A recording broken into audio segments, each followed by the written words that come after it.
Across 2021, I released The History of Halloween, a 6-part, nearly 6-hour retrospective series looking back on all 13 of the films that Michael Myers made famous.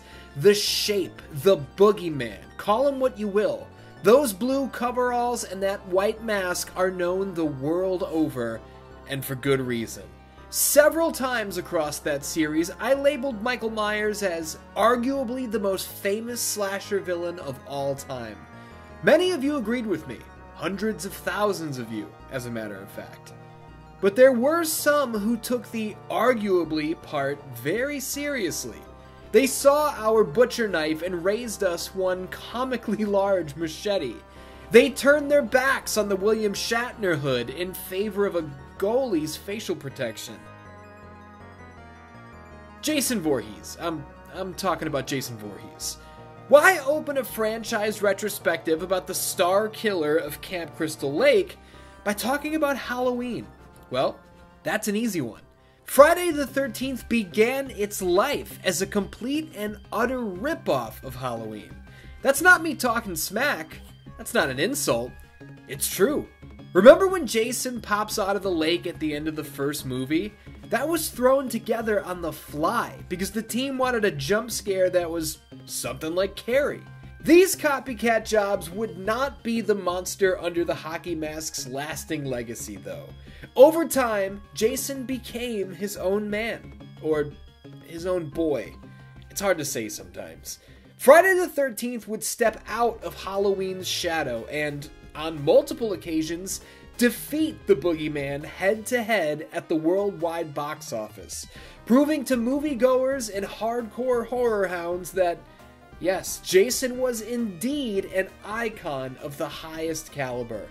Over the next 5 months or so here on youtube.com/616entertainment, we're going to explore every nook and cranny that Crystal Lake has to offer.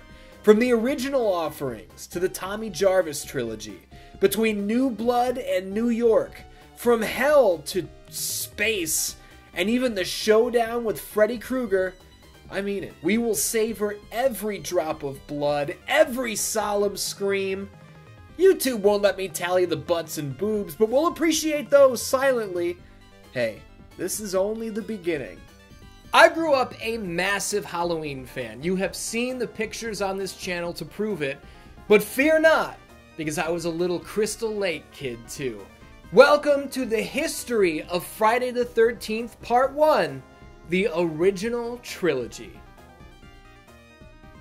Every video here on 616 Entertainment is made possible by my supporters over on Patreon. If you enjoyed the show here today, consider signing up. You'll get early access, exclusive videos and podcasts, and more. Pro Wrestling Tees has the merch. As always, thank you for watching.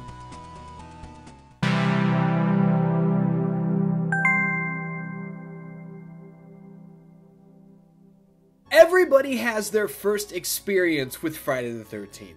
Maybe you were flipping channels as a kid and you timed your button press perfectly to see a body get thrown through a plate glass window. Maybe you caught one of the sillier segments, like the weird-ass 3D portions of Part 3, and stuck around to see exactly what the hell you'd found on your television. For me, my first memories with the series date back to the mid-90s. The local video store, for me, was heaven. Coming from a family that wasn't exactly rich, renting a movie or a video game was a treat. It was an event. It was a special occasion. I would always find a way to slink off and peruse the horror section, both unsure of what I'd find and certain that it'd make an impression on me at the same time. It was a 2-for-1. Amongst the tapes for Child's Play 2 and Ghoulies, Dolly Dearest, and Poltergeist were Friday the 13th Part 4, the final chapter, and Jason Goes to Hell, the final Friday. I laid eyes on these covers without ever having seen the films themselves, and even though the masks were very, very different, I could tell that they were the same killer. Part 4 was practical, it was brutal, and I needed to know why there was a knife sticking out of the eye of this mask. A blood-soaked box art was something I was not very used to, not only back then, but even today. Look at all of the movies I mentioned previously. How many of them have a cover with a massive pool of blood on it? None of them. The cover for Jason Goes to Hell was another story. I didn't find this one nearly as intriguing, and scary wasn't exactly my go-to descriptor. Even at 6 or 7 years old, I could tell from a quick glance that whatever this was, it was probably really stupid. Many, many years later, I'd find out just how right I was. But here I am already talking about the 4th and 9th movies in the franchise without ever digging into today's topic, which is the original trilogy. When you're talking about Jason Voorhees, it's hard to not bounce all over the place. Hell, in the 2003 showdown with Freddy Krueger, Jason himself did a bunch of bouncing all over the place, but once again, that's another tale for another time. So let's dial it in, let's focus, let's take a look at the origins of the first film. Friday the 13th's life officially began in the form of a print ad which promised to deliver the most terrifying movie ever made. The ad was put together and published by the man who would serve as director for the film, Sean S. Cunningham. And the best part about this ad is that when it ran, Sean had no idea what Friday the 13th was. He had a title, and that was it. There were no characters, there was no concept, there was no story, there wasn't even an idea. The most terrifying movie ever made was a ploy to hook investors, to pull in as much money as possible, because Sean didn't have the money to fund the film himself. Spoiler, this advertisement worked. The phone rang off the hook, and before long, Sean Cunningham and writer Victor Miller were cooking. This is when Cunningham went to Miller and said, "Hey, did you see Halloween? It made a lot of money. Let's rip it off." And rip it off they did. Victor Miller, the man who wrote Friday the 13th, has openly admitted to popping the Halloween tape into his VCR, watching the opening scene where we see through Michael's eyes as he stalks his prey and commits his first murder and going, "Oh, okay, that's how you do it." Sean Cunningham, in my research, isn't so keen on crediting the series that gave us Michael Myers. By that I mean he almost never, ever mentions it at all, but it is what it is. And I had thought of this title some time ago called Friday the 13th. And I said to myself, if I had a film called Friday the 13th, I could sell that. And Sean called me up and said, Halloween is making incredible money at the box office, let's rip it off. That is keeping it real. Speaking of mentioning, should I mention right here, right now, that the relationship between Miller and Cunningham exploded, the fallout of which resulted in a lawsuit bloodier than any of the films we'll discuss in this series? Nah, not right now. We'll get into all of that later.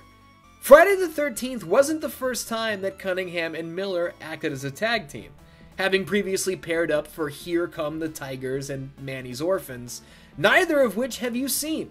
You also wouldn't have seen Friday the 13th if it were up to Miller, as he repeatedly pitched Cunningham on the title of Long Night at Camp Blood. Obviously, Cunningham won that argument, unlike their lawsuit.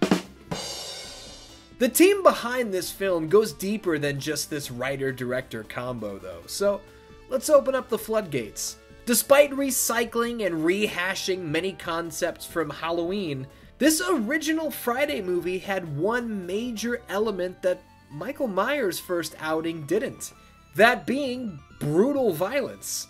Think of Michael's kills from that first movie. What do you actually see? Annie's death occurs inside of a fogged up car. The mechanic on the side of the road? Off camera. Even Bob's death. Yeah, he's pinned to the wall with a knife to the chest, but what do we actually witness occur? Not a single drop of blood. Friday the 13th's approach was a little different, to say the least. An axe to the head, an arrow shoved in the back of the neck, popping out the throat, a decapitation via machete, a throat being slit in broad daylight. Yeah, dude. All of these effects were the work of makeup expert Tom Savini, who, if you're a seasoned horror fan, you know very well. His resume goes far beyond Friday the 13th. Hell, he did the effects for George A. Romero's Dawn of the Dead 2 years prior. Maniac, Creepshow, Day of the Dead, Texas Chainsaw Massacre 2, come on. More recently, the fantastic and horrifying mask worn by Ethan Hawke in The Black Phone, that's a Savini design. For you wrestling fans, where are my fireflies?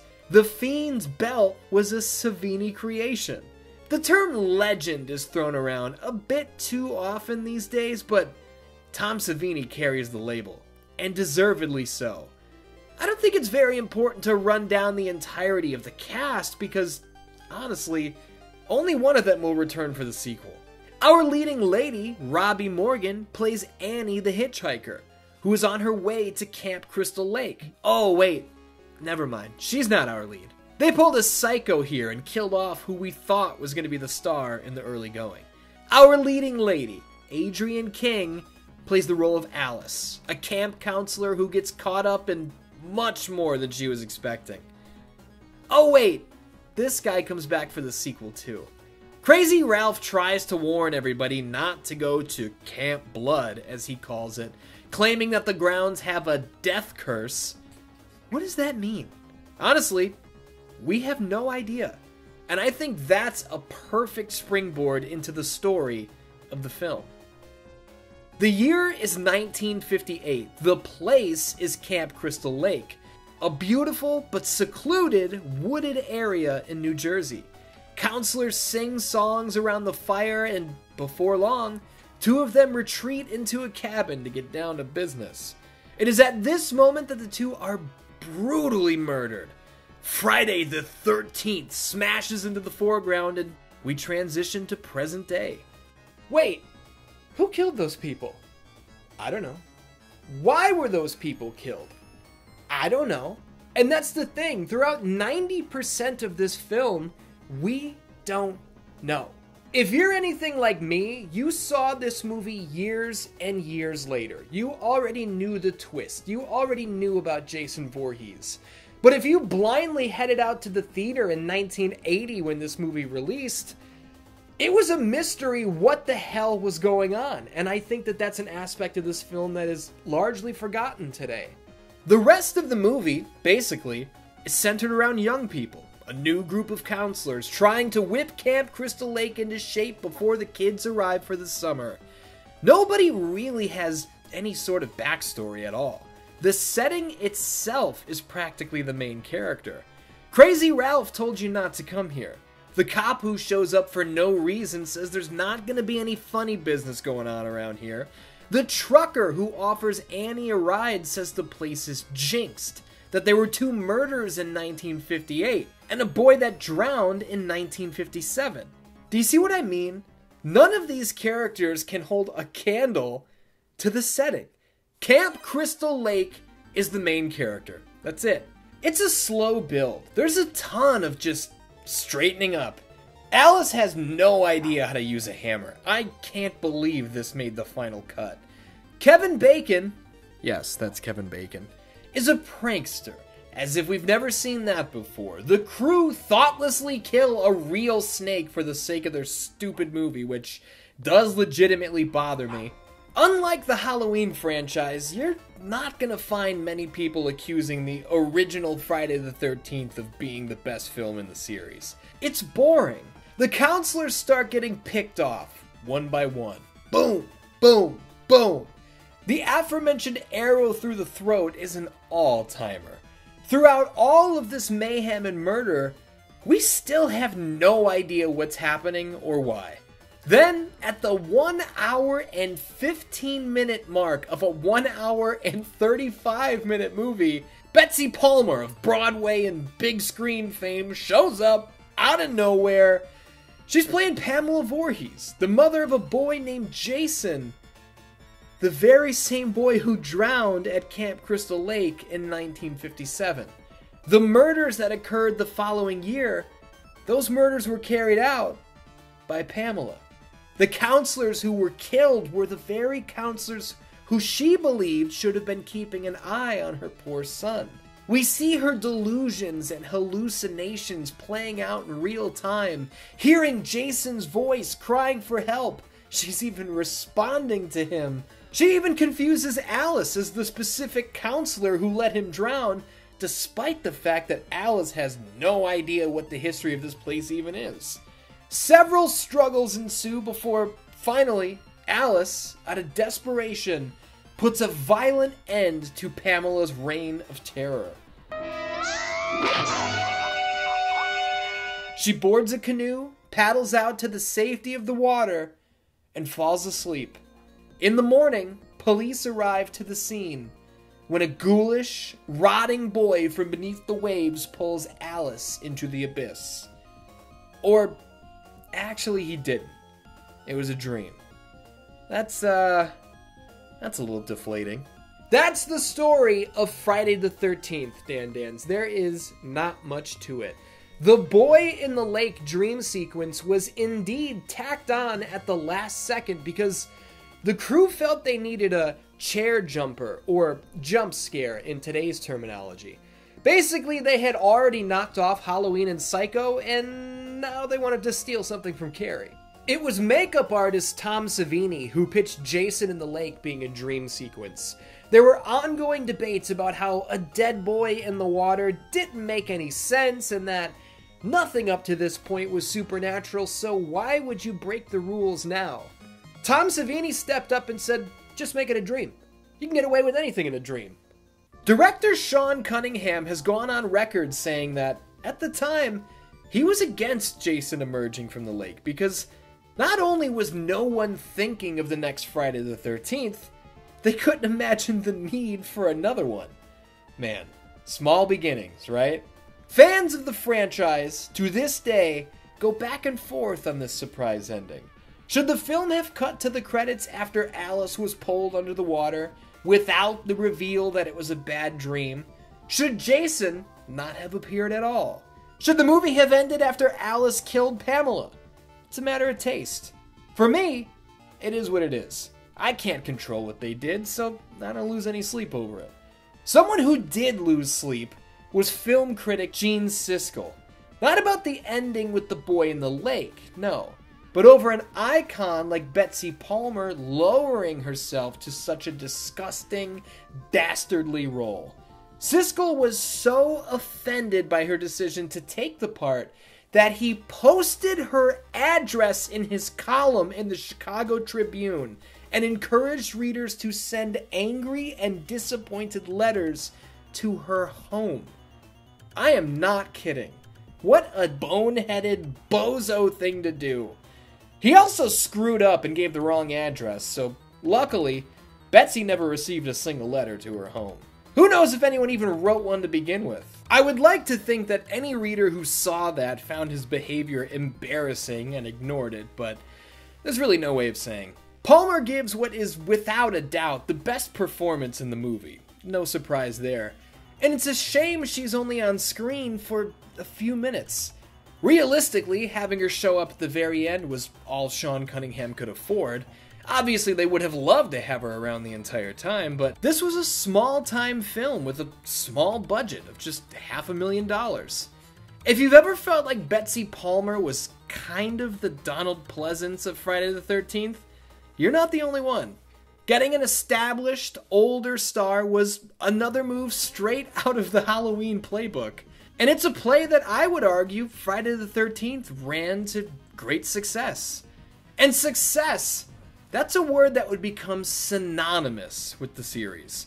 I just mentioned that the budget for Friday the 13th came in at just $500,000. And after releasing on May 9th, 1980, the film would go on to gross over $59.8 million at the worldwide box office. I'm not particularly skilled when it comes to mathematical situations, but if my calculations are correct, I think that's a fucking hit. Critically, the reception wasn't so hot. The Halloween comparisons were abundant, with not so many writers looking kindly upon the similarities. In fact, many found Friday's characters, plot, suspense, and overall appeal to be sorely lacking in the shadow of Michael Myers. The level of violence, which is one specific area where Friday the 13th made a point to one-up Halloween, was also largely detested. Myriad critics warned their readers to avoid the film entirely, questioning who would ever want to see a woman's head being split with an axe, so on and so forth. And honestly, it's a good question. Who would ever want to see that? Even if the papers dumped on the film's quality, message, and content, the fact remained that Friday the 13th made a lot of money at the box office. And as we all know, there's no color in Hollywood more important than green. Even with 99% of the cast killed off, including your main and only villain, the need for a sequel was apparent. There was money to be made here, and somebody's got to make that money, right? Writer Victor Miller would not return for the follow-up, nor would he ever return to the franchise, as a matter of fact. But Sean Cunningham would stay on board, even if he would hand the keys over to a new director. Friday the 13th Part 2 was on its way. The body count continues. So what the hell were they going to do for Friday the 13th Part 2? That's a question that many people were asking, including series creator Sean Cunningham, makeup expert Tom Savini, writer Victor Miller, and more. The long-term plan was... well, clearly there was no long-term plan. At all. Cunningham scoffed at the idea of Jason taking the villain role, stating that it was the worst idea he'd ever heard. He said, Jason was a figment of the girl's imagination. What, he lives in the lake? Cunningham made the decision to distance himself from the series, looking to take on something bigger and more legitimate in his mind. Tom Savini was offered the job to once again do the effects for Part 2 and turned it down over how stupid he thought the idea was for Jason to become the killer. What do you mean Jason's running around? No one's ever seen this kid at the camp? He's lived off crawfish for 30 years? Production, obviously, was off to a shaky start. Jason wasn't always intended to be the killer, either. That's just where things wound up going, thanks to several producers who saw it as a natural progression. There were initial discussions revolving around a story completely unrelated to the original film, swinging Friday the 13th into an anthology direction.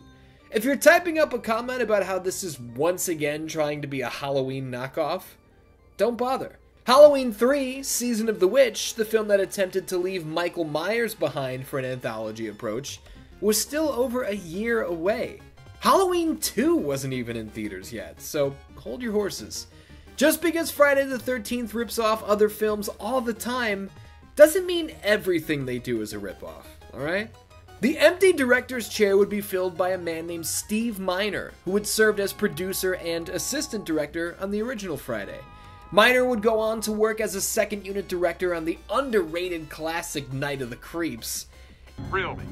And would even direct 1998's Halloween H2O, making him the only man to ever call the shots for Jason Voorhees and Michael Myers. With Victor Miller also gone from the franchise, Ron Kurz would pen the script. A script that I think we should fly through right now. 2 months after the events of the original film, Alice, our tried and true heroine, is killed off in the opening scene when an ice pick is jammed into her temple. I'm sorry to interrupt already. I realize I just started going through the story, but god damn, dude, that's it. You would think this is who we were going to follow through Part 2. This is the girl who survived that night. This is the girl who cut Mrs. Voorhees' head off. But nope, she's dead. With Alice eliminated, I think it's only natural to wonder what we're going to do from here. Well, 5 years go by, and, I mean, come on, don't be silly. We're just going to do the exact same thing all over again.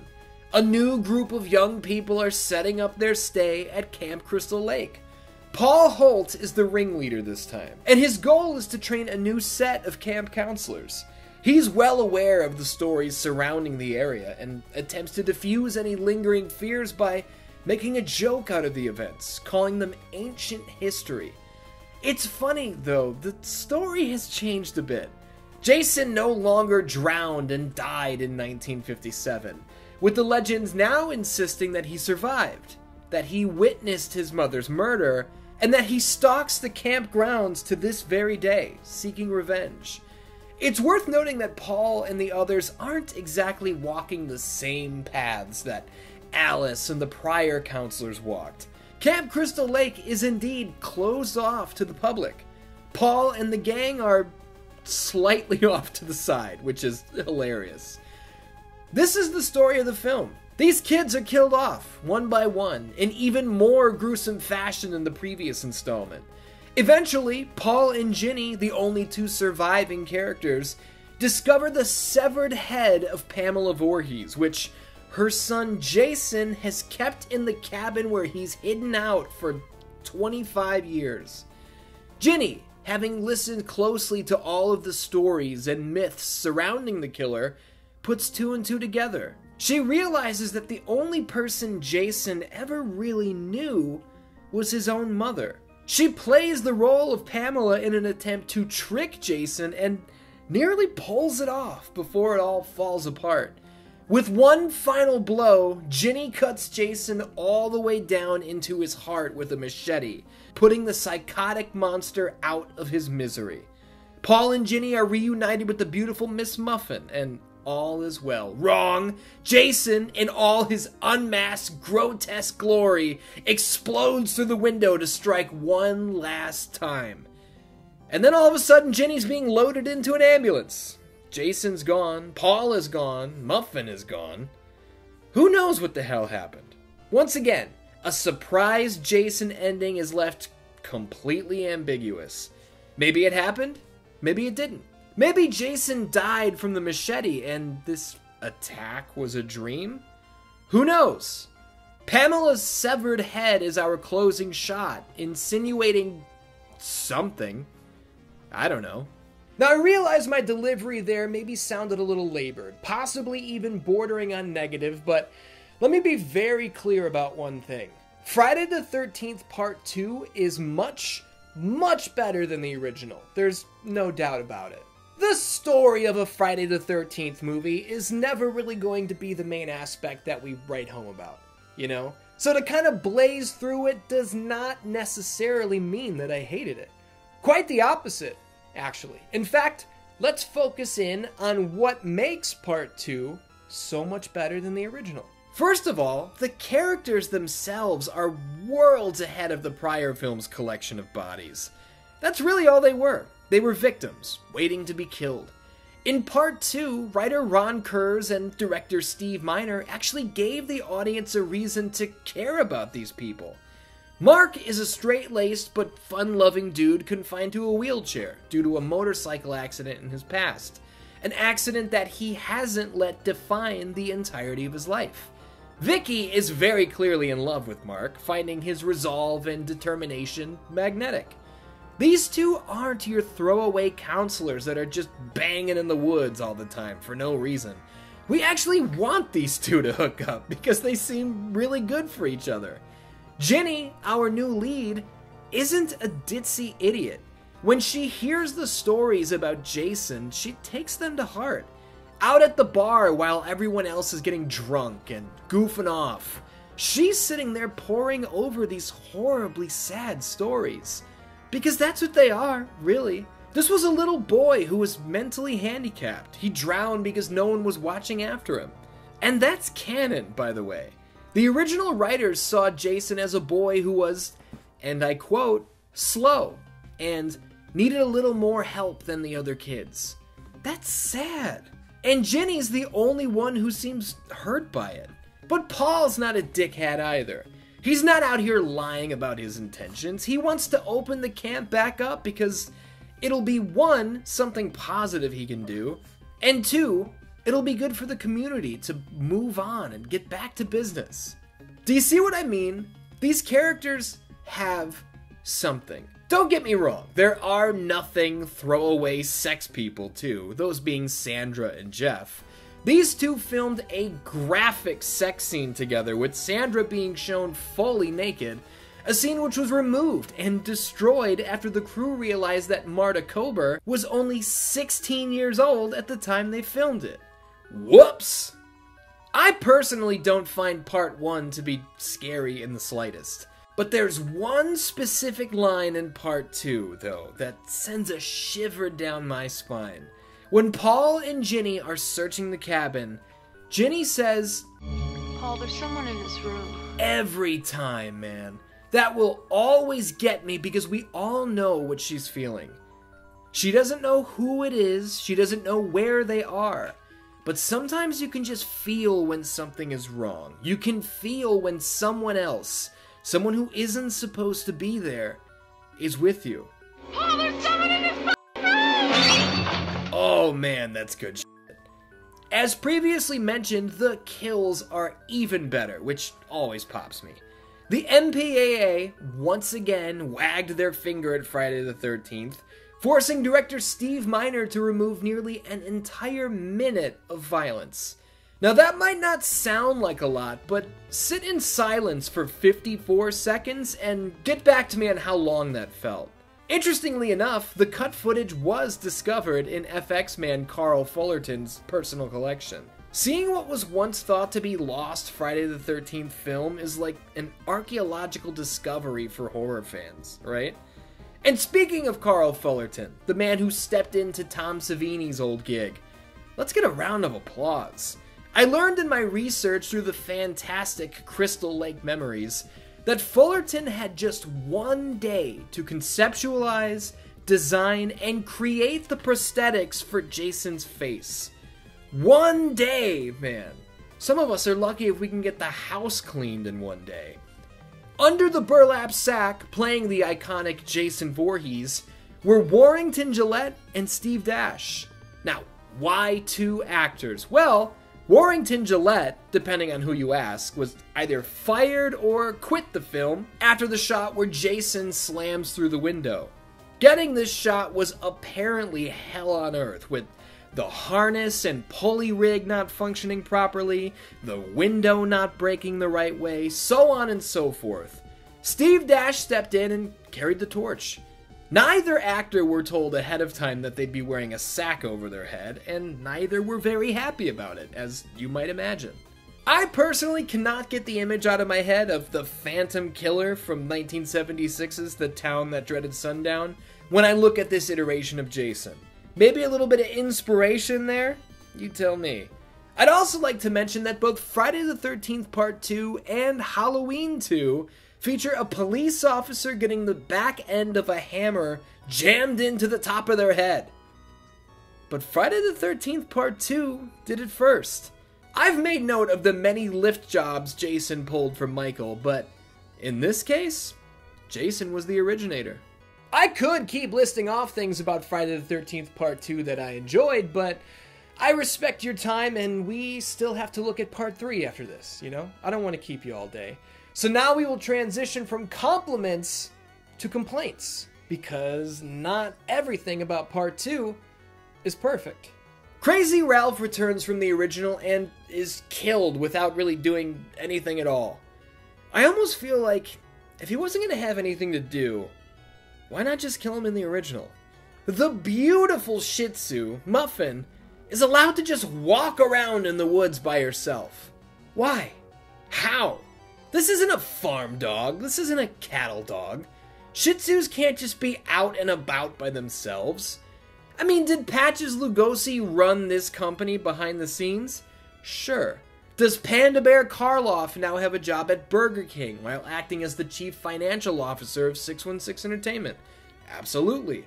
But they're not out in the woods full of predators and serial killers, man. Also, they clearly have Jason kill Muffin. We see the body, and then Muffin's just back at the end of the movie.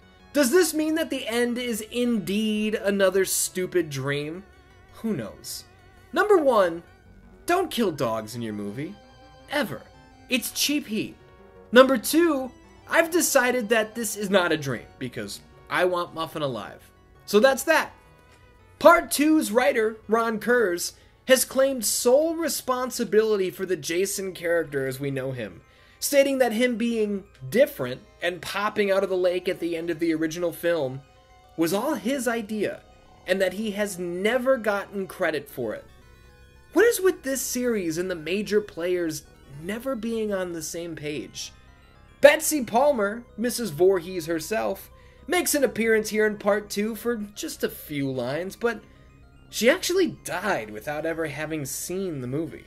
She thought the original was gonna flop, so getting the call for the sequel after the first one did well, she thought, why not?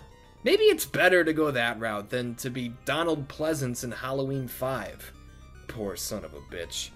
Rumors have persisted for decades that the ending to the film was supposed to feature the severed head of Mrs. Voorhees opening its eyes and smiling at the camera, with the word being that Steve Miner hated this idea, so he had it cut.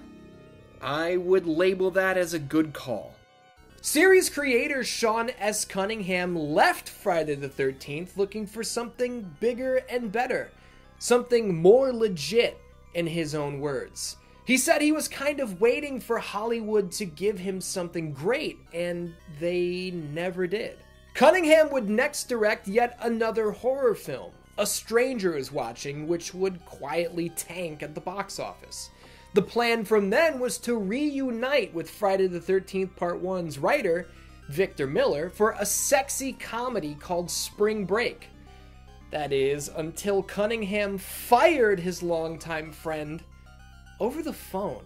What I find hilarious isn't that this ended their long-term friendship, well, this and the Friday lawsuit, but that, once again, Cunningham wanted to rip something off. According to Victor Miller, Sean called him and said, "Hey, go see Porky's. I want to do that." Now, this is just my personal opinion here. I'm not trying to report this as fact, and you might see this as sacrilege in a retrospective about Friday the 13th, but I see Sean Cunningham as a hack. The dude's a rip-off artist, and he wasn't just ripping off ideas. He was also telling Victor Miller that he could not afford for Miller to get residual points off Friday the 13th's success. Feel free to offer your own take on that in the comments, but yeah, when it comes to Sean S. Cunningham, this is not my kind of guy.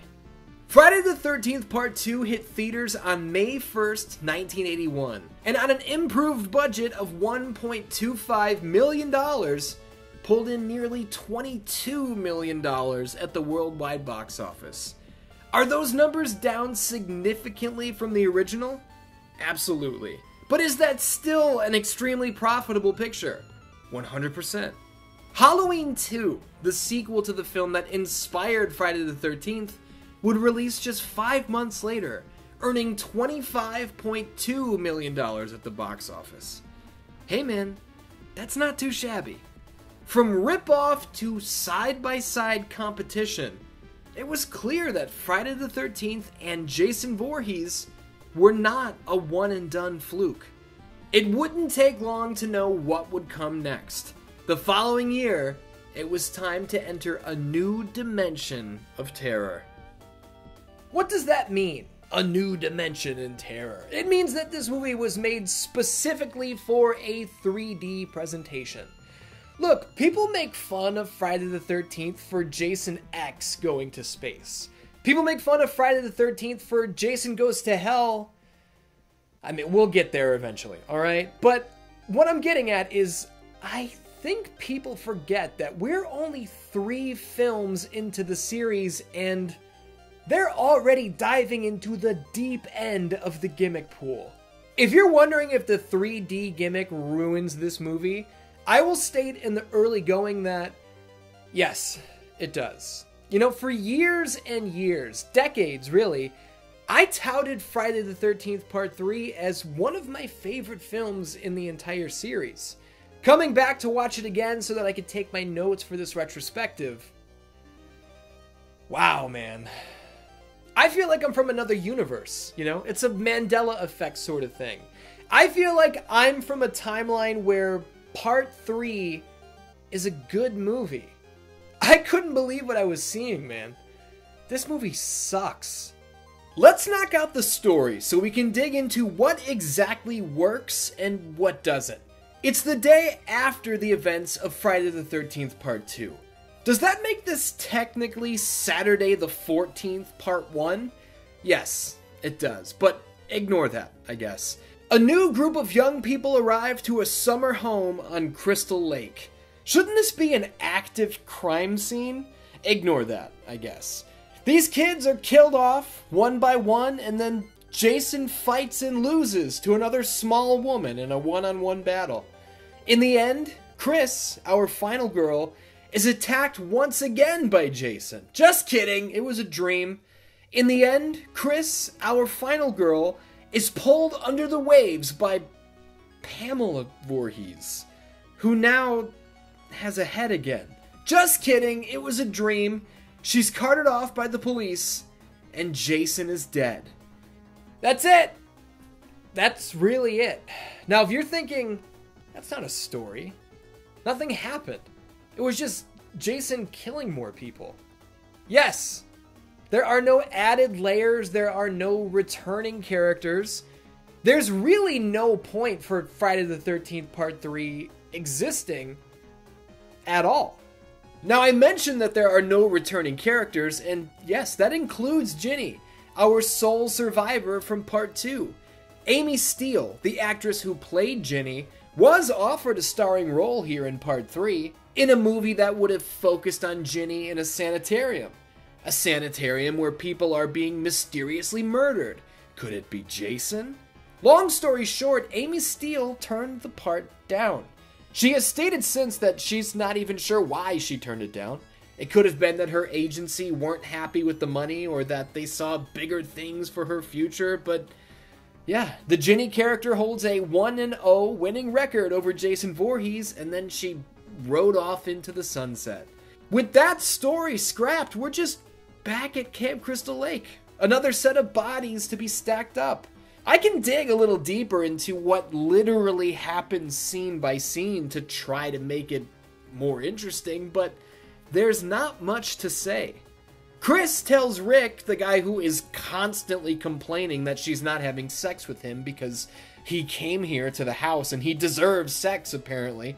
She tells Rick that a year ago she was accosted by a freakish man. He took her away and then she woke up in her own bed. Her parents pretend nothing happened. She never talks about it. She doesn't even know who this guy was. Friday the 13th Part 3's writer stated that at one point, the idea of Jason raping Chris that night was considered, but unlike violence and murder, rape isn't amusing for anyone. So they just don't explain what happened at all. For all we know, Jason brought Chris home and tucked her in with a kiss on the head. The double dream false finish makes the least amount of sense of any fake ending yet. Chris doesn't know who Jason is. The name Jason is never even spoken in this movie. So for her to dream in third person that Jason's mother came out of the water in the same way that a person that she has never met before also dreamt once several years ago. What the fuck are we even talking about? Steve Miner, the director of Part 2, returned for Part 3. He can be quoted stating, "It doesn't matter if it makes sense or not." That is not a joke, Dan Dans. And Steve Miner is even in the movie. He's the newsman right in the beginning. How about that? Nobody has anything to do in this movie. Shelley is this guy who is so extremely down on himself and nasty to himself that he constantly annoys everyone to at least try and be somebody or something. When Vera says she does like him, but not like that, she lets him down easy, he calls her a bitch. Shelley might be the first incel I've ever seen on film. He also provides Jason with the mask that would become his iconic look. Great things from small beginnings, right? The hockey mask was just one of several ideas pitched for Jason, and it just so happened to be the one that Steve Miner liked the best. What originated as a 1980s Detroit Red Wings mask was remodeled, retooled, repainted, and even resized to give it a more unique appearance. And I would say it works. What doesn't work is any of the dialogue in this film. No one in this movie speaks like a human being. At one point, Debbie is in the shower, and Andy goes to get her a beer. 2 or 3 seconds pass, and Debbie starts going, "Where are you? What are you doing? Will you stop screwing around? Hey, cut it out! Knock it off! Andy, will you quit it?" Nothing is happening! What is she talking about? Shelley and Andy are juggling in one scene and asking each other, "Do you give up?" Give up? You're juggling. Do you give up is something you ask somebody in a physical competition, like pull-ups or push-ups or something. There's a biker gang that Shelley and Vera have a spat with at a grocery store. These bikers come to the cabin in an attempt to burn it down or something, I don't know. And while these two idiots are siphoning gas, the woman in their group sneaks off into the barn. Everything she sees blows her mind and is the most fun contraption she's ever laid eyes on. I swear to God, she acts like a 6-year-old. I am trying so hard to not go scene by scene, pointing out how stupid it all is. Guys, the 3D, man. The 3D effects are worthless. Oh, let's have a kid hold a baseball bat like an asshole for a few seconds. Let's have a guy hold a mop handle in a weird way. Get Andy to play with a yo-yo for like 20 seconds, while Debbie again repeatedly asks him to cut it out. The only 2 interesting 3D effects at all are the rattlesnake and Rick's eyeball popping out.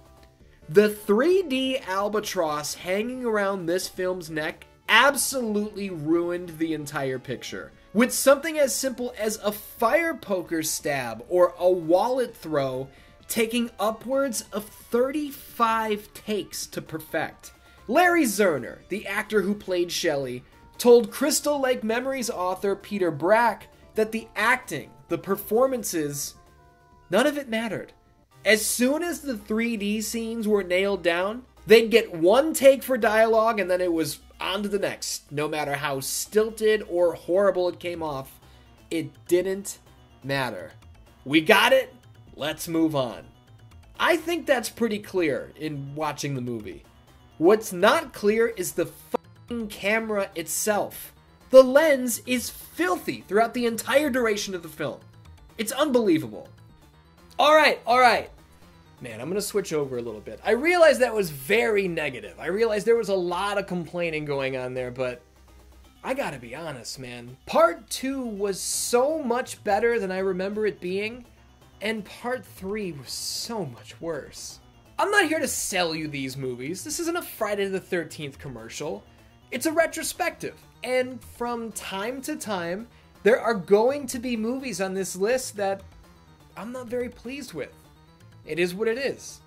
Let's refocus, though, on some behind-the-scenes material, and I promise I will put a pause on the complaining for a few minutes. For as many times as I've seen this movie, I had no idea that legendary FX man Stan Winston was hired to create the makeup for Jason's face underneath the mask. In seeing these photos of his work, I didn't even recognize this face, which makes sense because none of Stan Winston's work actually made it into the film at all. This face for Jason is much angrier. It's much more demonic, in my opinion. This combination of prosthetics and makeup was used in the original ending, where Chris sees Rick calling to her from the cabin. She paddles ashore, runs to the door, and Jason appears, cutting Chris's head clean off. This ending was not only left unused, but has never, ever been seen, despite the fact that it was shot. Unfortunately, 42 years later, this ending is assumed to be lost footage. What a shame. Another unused ending, this time one that wasn't filmed, saw another decapitation. This time with Chris slicing Jason's head off with a scythe.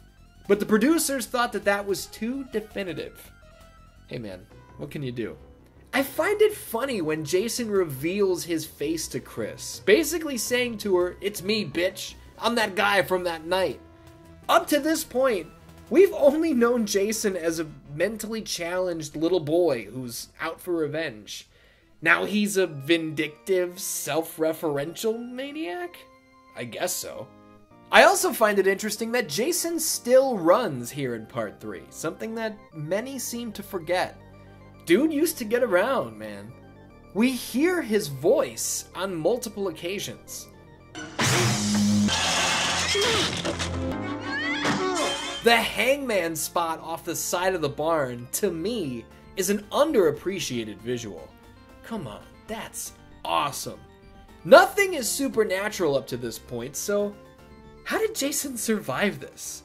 Is his neck too thick like Frank Reynolds from Always Sunny? Don't try to stop me. Oh my God. I'm scared of it. Really quick, let me complain about a few more things. This movie, once again, is about an hour and a half long. The entire first hour consists of 3D idiocy and moronic dialogue, but then Jason finally gets to work.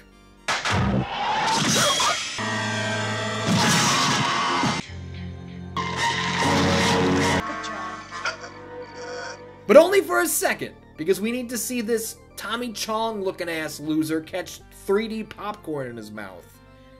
One of my favorite, dumbest moments of the entire film is when this girl discovers the carnage and walks around crying her eyes out without stepping on the gas at all. She walks around the entire cabin at a snail's pace. Oh my God, where is everybody? I can't find everybody.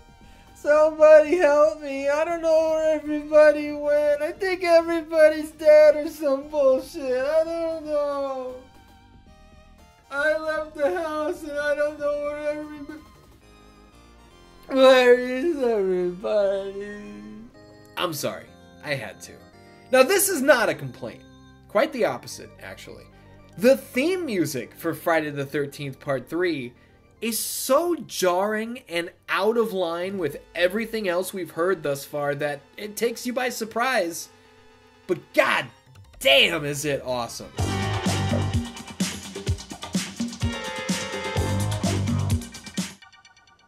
Awesome does not describe the critical reception to the film, but you knew that already. Come on. This is Friday the 13th. This series has never had the red critical carpet rolled out for it, and who cares? It's not about that. That's not what these movies are made for. You know what they're made for? Money. And money is what Part 3 raked in. A lot more of it than Part 2, as a matter of fact.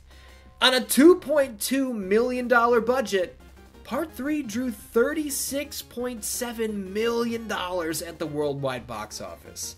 The film was so successful that on Sunday of the opening weekend, most theaters ran out of 3D glasses. This was the first 3D film to receive a wide domestic release, and it doesn't seem like anybody was ready for just how popular it was going to be. To turn our attention to Michael Myers' home series one more time in this video, let's compare again. The year was 1982. Friday the 13th Part 3 pulled in $36.7 million, and Halloween 3, Season of the Witch, earned just $14.4 million.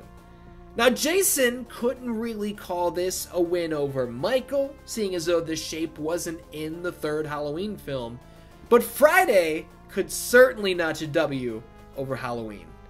And that definitely counts for something, if you're keeping score. To make it personal for a second, Friday the 13th Part 3 was the first film in the franchise that I had ever seen. And maybe that's why I felt so positive about it for so long. Nostalgia, right? There are very few things in this world more powerful than nostalgia. Did I learn in my revisiting of it that Part 3 doesn't really hold up? Yes, it largely sucks. Most of it is boring, but Jason's kills are great. His showdown with Chris, which makes up like the last 20 minutes of the movie, is still awesome. The theme song. Are you kidding? The fact that this movie largely sucks, still not gonna wash away my positive memories of it.